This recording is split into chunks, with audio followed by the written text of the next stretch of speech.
Hello， 大家好，我是有昂。这次我们来上手评测一下神州支持读写直连的笔记本电脑 T8-DA7MP Plus。神州的笔记本一直都是以高性价比著称，是大学新生的首选之一。肥仔他自己大学4年就是用的神州，不过近年的神州笔记本一直缺失一个比较重要的东西，就是读写直连。 没有这个功能的笔记本，你的高性能独立显卡计算生成的画面帧需要通过核显转发一下才能到达屏幕显示输出啊，这样最大帧率很多时候就会受到一定的影响，特别是玩高帧率的电竞游戏的时候。虽然在差价之下略微的帧数损失就显得不那么重要了，但是加上这个功能就可以使得体验更上一层楼的话啊，就总是会让人觉得心痒痒的。 然后最近他们终于推出了新模具的战神 T8 系列，全系标配独显直连。除了12代 i5、i7 加3060这一些常规的配置之外，它还搭载了16寸16:10 165赫兹的显示屏，在游戏本之中，这一个是相对少见的。我们这一次来上手的这一台是 i7 加3060加高分屏的版本，具体型号是 T8-DA7MP Plus。 这个机型之前在110补贴上面见到最低价格是不到7000块钱，双11应该也会有优惠活动。 首先还是来看一看外观，战神 T8 使用了蓝天今年新出的模具 MP6X， 整体和之前测过的 MP5X 机型是比较像的啊。虽然外观一直不是神州的优势项目，不过这一次的 A 面，我个人觉得看着还是挺舒服的。如果左右2个红色装饰块能够跟着屏幕一起点亮啊，就更酷了。整台笔记本的重量只到2.3公斤，充电器这次配的是光宝180瓦的，重量不到600克。 合计的旅行重量是低于2.9公斤的，在这个价位、这个配置的游戏本之中，算是轻薄的了。特别它还是16寸的屏幕，神州出的笔记本居然不能用来锻炼腰力了，爷青结。 翻开上盖之后，第一眼就能看到自带的壁纸还是那张经典的持夹之眼，下巴大概2指宽，剩下3边都是比较窄的。T8 加搭载的是16寸2560×1600 16:10 165赫兹的高刷屏，在 i.64 里面能看到啊是京东方的 N11600QDM-NY1 面板，和隔壁拯救者在用的是同款，测得的最大亮度是450尼特。 在独显直连120尼特常用亮度下，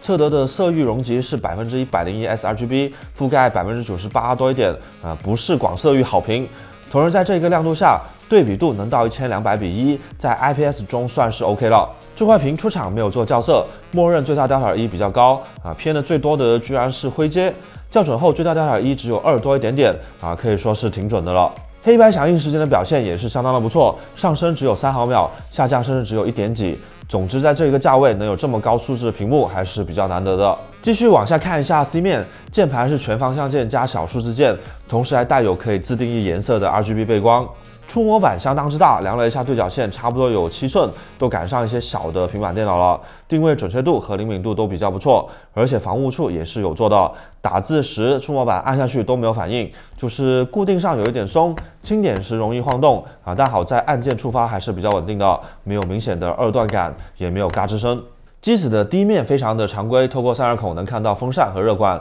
再加上侧面的出风口，至少风道是比较通畅的啊，就是要注意定期清一下灰。I/O 接口同样是比较的齐全，侧边虽然做得比较薄，但也放下了一个弹开式的 RJ45接口。那个 Type-C 接口并不支持雷电协议啊，不过考虑到笔记本的价格以及雷电设备的价格，也是可以接受的。 接下来新机到手，我们当然还是要进行一下这个开机仪式啊，看一看内部结构。这台机子的4周是有卡扣的设计啊，不过它的卡扣比较的松，在背后转轴附近轻轻的抠一下啊，就能取下来了。只要不是大力出奇迹，自己做一下清灰或者是升级还是比较简单的。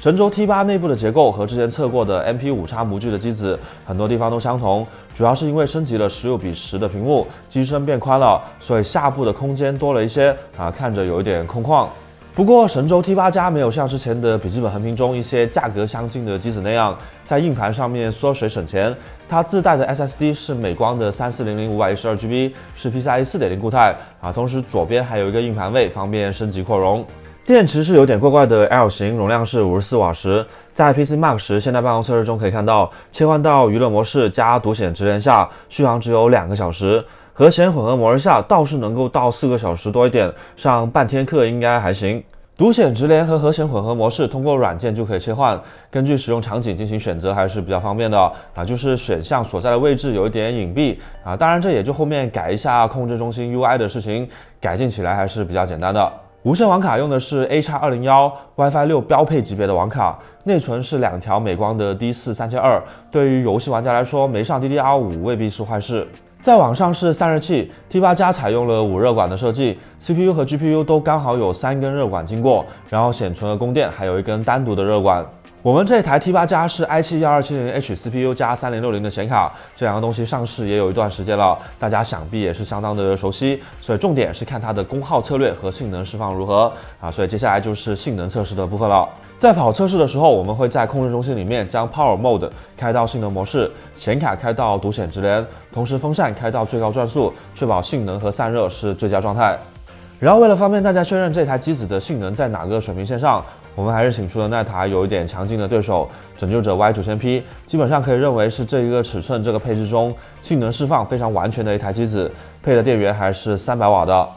当然它无论是售价还是体重都比神州 T8 加高挺多的只是拿出来提供一个参考而已。跑测试的时候，性能模式和风扇转速也是开的最高。那么首先来看一看理论跑分的部分 ，CPU 的部分非常的有意思同样是 i7-1270H 的处理器，很神奇的是 T8 加的单核层级会强一点点，这个情况在很多项目中都能看到，并不是偶然。像 3D Mark CPU Profile 里面，直到8线程的测试中都是 T8 加赢了一点到16线程 Y9000P 才开始反超。在主要反映日常办公性能的 Crossmark 项目中 ，T8 加还赢得挺多的。这个项目主要是跑一些单线程和比较快完成的项目，这个单核性能差异可能是功耗以及锐评策略上设计有差别导致的。然后多核部分，那肯定还是机身更大更重、散热条件更好的 Y9000P 要占优了。根据项目的不同，差距也有大有小，整体平均下来差距应该是在10%以内。3D Mark 中显卡的部分则和 Y9000P 基本相当，看来这个散热设计会更倾向于 GPU 这边多点